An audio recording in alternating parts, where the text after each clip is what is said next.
নাম বলবেন কথা করেন না, কথা বলে মজা হচ্ছে না। বাড়ি কই?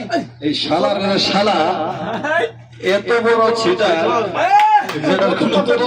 কথা করেন না, কথা করেন না, কথা করেন না। আমাকে বললো হেরামের বিষয়, হেরামের মধ্যে কাজ। এই কথা বলে তোমার কাছ থেকে ভাই এটা আমার ইজ্জত। 5 লক্ষ টাকা নিয়েছে। কথা কইতে হইতো না, কথা হইতো না। আসার পরে আজ ভাই ইনকে লইব একা দাও না, আসেন না। সময় এয়ারপোর্টে ছিলাম।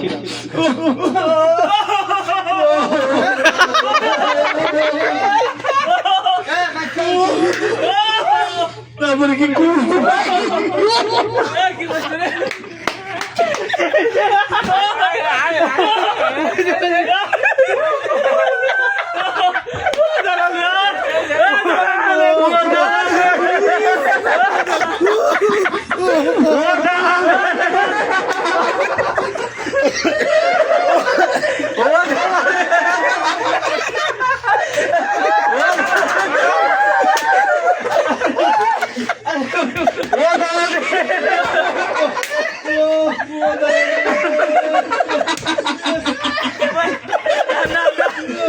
না